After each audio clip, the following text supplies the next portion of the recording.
Movies. The average person can be inspired by them. They can make us laugh. Movies can keep us on the edge of our seat, and so much more. Maddie's Movie Mix is a podcast for movie enthusiasts of all kinds. We hope you enjoy the show. Wait. Matt Logan! Yes, we both had the same problem. You. Listen. You smell something? Ba ba ba ba ba ba bum. Wait, I know this one. It's keep going.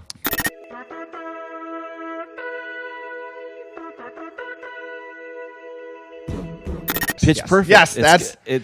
Not my voice is Pitch Perfect, but the movie. It is from Pitch Perfect. Yeah, I love it. And that's exactly what my mind goes to whenever a Universal song, like even before Pitch Perfect came out, it has like a very iconic theme. And so I was always bum bum, but like obviously it wasn't Pitch Perfect yet.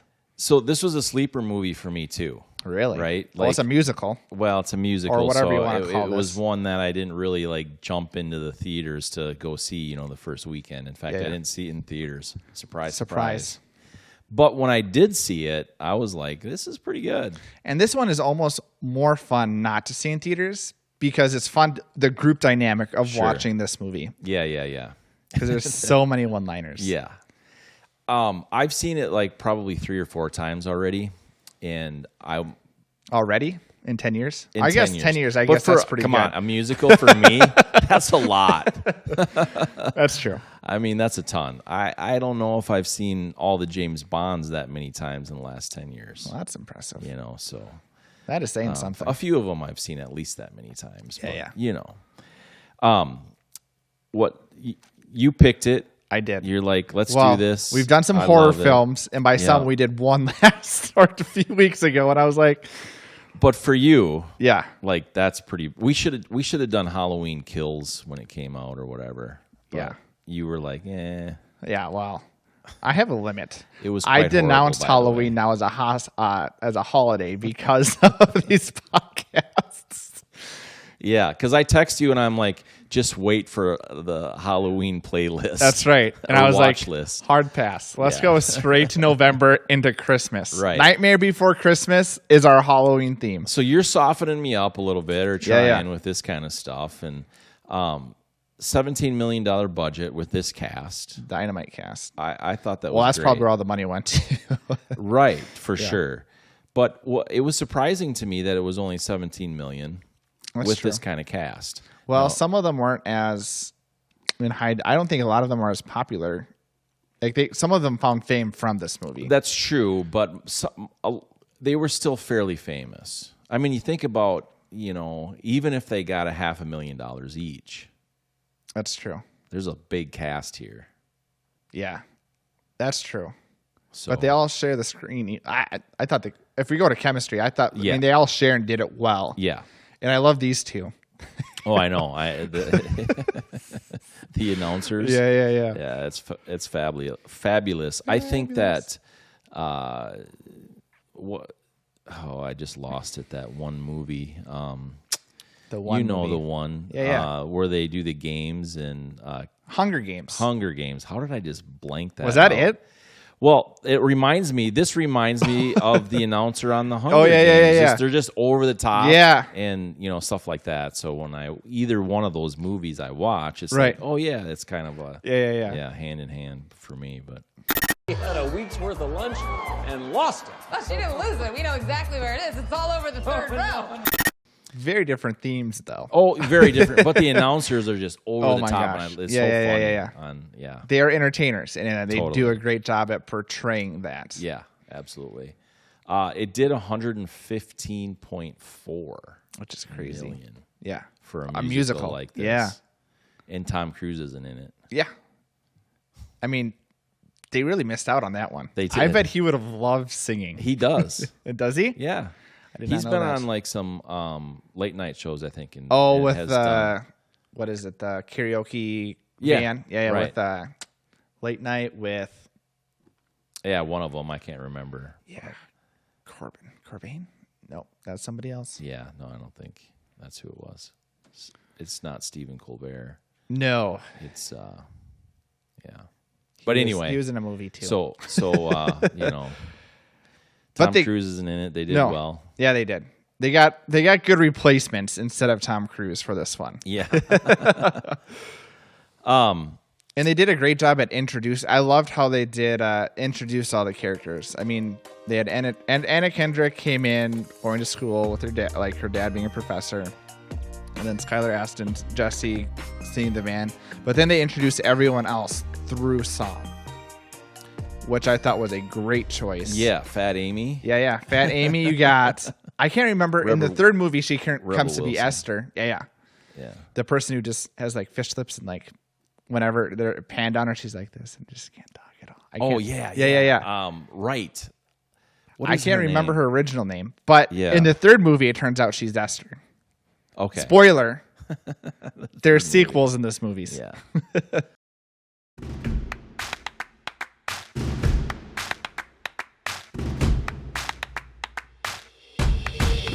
I thought they all got along really well. And again, what I really enjoy with characters in movies, especially like this, is each one having a very unique personality. And I thought they did a very good job of distributing that, of, you know, each person accepted who they were as a character, and they just fully went into that. Whenever they have a cast that is this big, it's always a risk. Right. And they share, like you said earlier, a lot of screen time together at once. That's tough. Right. It's tough writing. It's tough to get the actors to get along well enough, it seems, you know, when you hear all these stories and whatever. But they did a nice job with it, for sure. Absolutely. Yeah. And, it's just crazy to me that, again, you have so many... It's always... When they do... Each person has their own character and they do it well. It always amazes me that they're able to do it. Right. Yeah. Especially not, you know, casts like this aren't method actors. No. So that's pretty tough for them, I would think. Yeah. I would agree. They pulled it off well. I'm a 4-1. I gave it a 4-4. I mean, again, what I like is it's a short movie. It's not long. Yeah. So they have a short time to really show their chemistry together. I liked how they did, are you ready for this? Like countdown on 3, and they couldn't get it together until the last one to kind of show that they finally got the chemistry at the end. Yeah. And then the kind of like the dynamics of the old to the new, of where they were really stuck in their ruts, which was causing a lot of issues, clashes within personalities, and then when they got it together and it was blended well. Yeah. So... And you know, some of the things that when they had a lot of different types of scenes too, that they all, it seemed very congruent throughout the whole movie, right? They didn't have like, oh, they were really good here, but not very good here. And that was nice too, that consistency, because there's definitely movies where it's like, they peaked right here. And then, but it was just good, you know, really good and solid through the whole thing. Do you have a shower song? No, but I do have, like, I turn my music on my phone on. Oh, do you? So, yeah. I remember in college, I had a song specifically for showers. And as a college guy, I fully was a male in the sense of the song was Counting Stars by One Republic, because I love that music, that song. And I would start the song when I got in the shower, and when the song ended, I was done. No, I've never timed my showers that way, at all. And to be, I wasn't. I just put the quarters in, and when it runs out, I get out. Pump it down. So I really related to the tight. Not okay, and so the song wasn't for me to like. I would intentionally time it. I was like, well, I listen to the song. Yeah, I don't have long-term plans for my playlist, so once the song is done, wherever I'm at showering, I can be content.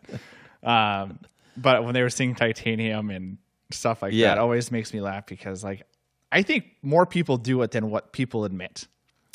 Oh, totally. I love singing in the shower. Yeah, I don't Acoustics sing in the shower. Are some of the best places to sing. Just gotta let it out. And that's an interesting location because that was a location in the movie. Yeah. Segue. Filming locations. There weren't a ton, and it was kind of dull. Yeah.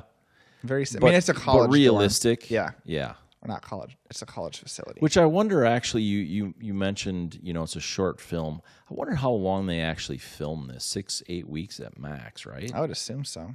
I mean, it couldn't have been more than 6. Mattering on how quickly they were able to do the dance things for the different songs that they were doing. Right. I'm talking like actual filming. Right. Not like training and, and all that right. kind of stuff. But the actual filming, I bet, wasn't very long at all. I mean, it didn't look like they had a lot of different set locations, even though technically they did travel 3 times to go to different competition sites. Right. Which looked real and different. Yeah. Not, nothing was spectacular. I guess I love acapella, but I guess I don't know how are the events actually that big? Do the events exist? I assume they in exist. Real life. But to me, it's kind of like the math league. Yeah, exactly. Yeah, I mean, you kind of know the chess league because you just do, but... I mean, those get intense. When you have to click those clocks to make sure you don't go over time. Right. I don't know. I suck at chess. But, I mean, yeah, I wish... I mean, they were different, but some of it would have been nice if there was more progressions because each of the semifinals, the finals, the quarterfinals, I mean, from what I saw, I mean, each time the place was packed. Yeah. Which didn't make sense to me. No. Granted, I mean, both these Barton people, I guess I don't know, is it city, is it nation? I guess it is nation, isn't it? They did nationals and stuff and regionals. Yeah. So, I mean, at regionals, I can imagine too many people being there besides maybe your family members. But again, it's college. Yeah. Yeah, I don't know. So it would have been nice to see more progression of again, kind of when we were looking at Now You See Me. Yeah. They had a lot of different locations. They looked very unique and made sense. Mm-hmm. This one, it only made sense because it all seemed like kind of college not stadiums, but musical soundstage. Right. Which does make it a lot easier, of course, but I guess Tyler's we're watching always it gets and me. I've been shot by flying Mexican food. Great acting moment for Rebel Wilson. Right? It is kind of it's very interesting. Filming locations, I gave it 3.9 because she was one of those that, what did they call it? Was very against body shaming or whatever. I mean, she came out and was very vocal about that. And then she got some crap for losing cutting down weight. Yeah. So it's interesting. I just can't imagine. Yeah.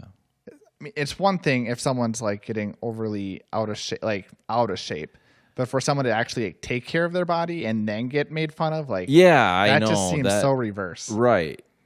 Yeah, it is. Anyway, 3-8 filming locations for me. Honestly, this is probably the thing I paid least attention to in this movie. And so that might be the most I paid attention to. You're right. And so I can't, for a grading wise, I really don't know how to put it because I didn't have high expectations for the cinematography because I enjoyed the music and the story was told really well. And it's not like you're going to expect a bunch of crazy shots because again, they're singing and performing at the same time. So it's not that they can do crazy things. Right. But so the way they did make it look, because, you've got the different lights from different angles and all that kind of stuff. They did a nice job with that, I thought. Yeah. It all looked clean. Right. There was nothing that was overly bright for me. And there was nothing that was, the dark moments were dark. And I mean, when there was no light, stuff like that. So I'm a 4-4 cinematography because I think they did a solid job. Very solid job. I think my favorite part and tying it to cinematography was the bash off that they had. Yeah. In the pool. And so with that, they do have to cut to different, as they're transitioning songs, they have to cut to other people and then going into, again, their choreography, which is the movements that they're doing, which I think can tie in, if you want to cinematography. At least that's where I choose to the tie it here. cinematographer definitely needs to be directly involved to make sure that all looks right. Yeah. Yeah. And so I really liked it because it really showed that they were just having a good time in that scene, which I think was key for, Anna's character to move forward and be like, we actually have something really unique here. Let's build on that. And I think that really started at that part where they realized really what they could do. And again, that's tying a lot of different things together. But that being said, I really liked how it was shot. So yeah, I gave it a 4-4 or 4-3. I'll give it a 4-3. So we can be a little different. But again, I didn't pay attention to it much. But if I were to think about it, they did have really good times where they were really building the scene. Yeah, yeah. I paid, like I said, the most attention to that, and I was most impressed by what they did. A film like this, a lot of times, it looks pretty cheesy. Yeah, yeah, pretty bad. And that's one of the things I think that goes into the success of this movie was the way it really looked. Right. Please don't stop that. Please don't stop the music. We're going to jump over costume design and go to the score. Yeah. That's like your favorite. I do love scores. And what I'll say about this, could listen to the soundtrack on repeat all day. I love it. I love listening. So I like acapella. We talked about the beginning of it. What I really enjoy about acapella, and I was in band, so it's really cool to see how melodies and harmonies blend together. Right. And so for a movie like this, they have to make it believable, but at the same time, also obviously think about how are we going to sell the songs? And so besides this song, which I can't remember what it is. The name of it, yeah. Yeah. That sounded like it was auto-tune. I don't like I don't like nasally, weird music. Again, weird to me. Right. But everything else was dying. I could listen to all the songs over and over, even the ba ba ba ba, and then there's not a song I don't like. Yeah. The Cup song became a huge hit. Right. Which is crazy. Make sure you have your red Solo cup out so you don't know when you're going to sing it. The one thing that I would have to discount the score for is what happens in between. Sure. There was not a lot. Yeah, no, you're right. In between. So if you're looking at the score as a whole, what you need to do. Which I suppose, though, the intention there might be so you would focus more on when they were doing their. Yeah. I don't know. You're right. I could see both sides of let's just have all our music focus on the songs that we're singing, which they did great with. But at the same point, you'd think you'd want to at least tie some of the stuff together in between. So that's the only place that I knocked it down. So I gave it a 4.6 because, again, I could listen to this music over and over. And, again, at the end of the day, it's a musical. Who cares what happens in between? Just give me the music. Yeah. Yeah, no, that's true. Especially because it is song. Yeah. Yeah, it's not just the sound. Right. So, yeah. I'm a 4.4 on it. Okay. Because I did really enjoy it. It's very entertaining. They did a very good job. Yeah. Lip syncing, they did very well. That's right. What do you mean they lip synced? That's difficult to do. Yeah. As we know during some Super Bowls. Yes. The wardrobe malfunctions, though, didn't exist in this movie. No. So that that was a sequel.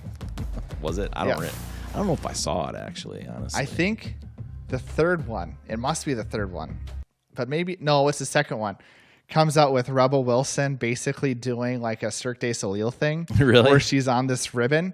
On stage. Oh, he's on top of it. What kind of person? Take her back up. Pull her up already. She slips and rolls out of it and rips her apparel. And you don't see anything, but the implication is there's a huge rip on her behind. Right. And so, again, it's Cirque du Soleil, and she's still tied onto it. So eventually it slowly rotates, and then it catches the crowd going, oh!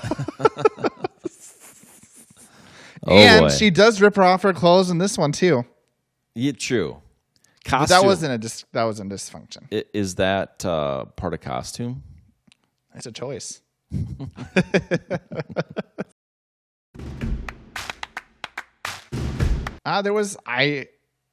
Again, this was something I didn't pay much attention to. But I mean, it was pretty stale. The blue costumes that of the one song I don't like was the one that popped out the most. The sock puppets, and again, I don't know where costume design starts and choice for other things begin. Right. Because a sock puppet, I mean, that's a sock. It's clothing. Costume. I would say, yeah, that's a good point. I would say that you would probably need to categorize that in costume design, because they had to say, well, let's do sock puppets, and then so costume design had to come in and make it like whatever. Right. I gave it a 4.0. There's some points where, especially during, I mean, the Bellas stayed the same because that was kind of their mantra. Of my dog's in. I didn't see what. You didn't see in the background. Dog. That's because she's again, not racist. It's because she was in the night scenes. That's she's the guard dog. 4.1. I'll take the shovel away from you. Thank you. I appreciate that greatly. 4.1. Because it was, they paid attention to detail, and detail's important because you can really screw up if you don't have good detail. I can't remember what I was watching, but it was like there was a lot of things, some weird off movie on an airplane, but it was like on a plane. Probably no, but it was like, oh yeah, there's that, and then okay, that was at that angle, right. and those details are super important, and I didn't see anything in this, so. But going off your standard, which I sometimes tie to, there's nothing that stood out, which they had a lot of opportunity to do with it. Yeah. I thought that was going to be a dream thing where, I mean, you know how some movies start into a dream and then you go on to their day-to-day? Right. When I saw it, I was waiting for it to be someone waking up and just having that be their nightmare. Yeah. But nope, that's real. And then later in the movie, she does it again, and then again, I can't remember her name, but again, in the third movie, she's Esther. Starts making snow puke angels, and I was like, gosh, if I had any gag reflex where I decided to puke, I would have puked during that scene. Yeah. Woof. That was gross. And then the tuner slides into it. Oh. Sometimes I think I should do crystal meth, but then I think better not. That's what I felt about that scene. Just so we're clear, you're quoting the movie. That's right.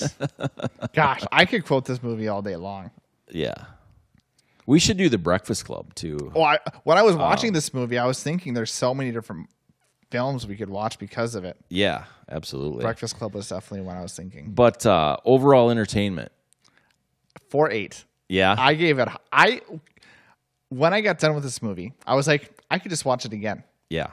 And again, like I said, this is probably the fifth time, I suppose. Yeah. For the podcast. So I gave it a 4.5 because it is, you're never disappointed every time I've seen it. It's like, oh yeah, I forgot about that. Yeah. You're always, and you can have it on in the back. It's one of those movies you can have on the background and just appreciate the one-liners. Yeah. Oh yeah, I know exactly. Yeah. The one-liners are entertaining. Yeah. For sure. What was your a cappella band called? The Menstrual Cycles. I know, right? Gosh. I love it when movies don't always go PC. And this, again, my favorite characters are probably the announcers because the guy just said whatever came to his mind. Yeah. Which was written. Yeah. Oh, absolutely. But even thinking like the beginning scene of where he was talking about, you don't expect women to get this far, just like being doctors. Like, I know. I'm like, oh my gosh. Even when this was made, I mean, yeah, that hasn't been a thing for years, 100 years. Absolutely. Not quite probably, but which is good. Yeah. But yeah, I was like, wow. And that does make a good movie when because that does happen in real life. People are just dumb. Absolutely. This is a purchase movie. Absolutely. I did buy it. Yeah. Not for this podcast. Did you buy it and actually watch it recently, like on like Greatest Showman? No. No. Not like that. Yeah, this is entertaining, and again, going to overall score, it's just so good. Yeah. You can and it ages well. Like, again, they make those jokes, but it still ages well. Yeah, for sure. Like you said, you can go back to it all the time and have it in the background. And either way, you sit down to watch it or just have it on. It's just good. Yeah. Yeah. All the way through. Can't lose. 4.5. Ooh. Again, I love musicals. I love a cappella. They blend it all together, and I can just sing my heart away no matter where I am. I can listen to the soundtrack on my way to work. I could watch the movie when I'm at home cleaning. Don't you work at home? No, I'm kidding. I'm just teasing you. 50-50. So when you're on your way to work. That's right. From my bedroom to my office. Yeah. A 2-minute walk. Crank it up. Crank it. Yeah. No. Any last words? What did you give it? 4.0. Okay. I don't think you said that. No, maybe I didn't say it. You said you bought it. I said it made the cut. Yeah, that's right. Yeah. So it made the cut. So just barely crossed. Just barely. But it's a musical, and for me, I love music. I don't love musicals. We'll get you there. Love might be a tough one. I do enjoy a lot of them. Yeah. I do enjoy a lot of them more than, not all of them by far, but a lot of them more than I thought I would, for sure. That's right. Yeah. Now, we've got to get you into scary movies a little bit deeper. We've gone surface level. Yeah. We've watched very surface We've level. watched new movies that aren't as scary. No. We haven't gone to the cheesy old ones yet. No. And some of those aren't as scary as they are just gross. Yeah. Gruesome. Yeah, there's like American Psycho. There's the classic Hitchcocks. I haven't seen any of them. None of them, huh? No. Wow. Why? Why would you? Who loves getting murdered in a bathtub and seeing blood drip on the curtains? Well, back in the 30s. That's fair. That was the 30s, wasn't it? Let me tell you, my history and understanding of horror films is next to none. Could be in the 80s for all I know. Maybe. No, it was early. maybe it wasn't 30s, but it was really old. Yeah. Like that was. Are they feature-length films? Are they like full hour and a half movies, or are they so. Okay? Yeah, I mean it's been a long time since I've seen them, but yeah, maybe that's what. Again, you have the playlist set for October. That's right. We're gonna all bring Matt's. it. We're gonna bring it. Hey, and if you have questions, comments, suggestions, or snide remarks for Tyler, not me. Go ahead and email us at Tyler's movie. Just kidding. Maddie's Movies Mix at LegitQ. LegitQ at Maddie's Movies Mix.com. Yes, sir. See you next time. week. Hammer the share button. Go ahead and hammer out a comment to us. Go ahead and hammer the like button. Go ahead and hammer the subscription button. Go ahead and hammer the notification bells, because you know what? That's the best way you can support us. We appreciate it. Okay, so I'll see you later, huh? I'll give you a call. So it's done. It's done.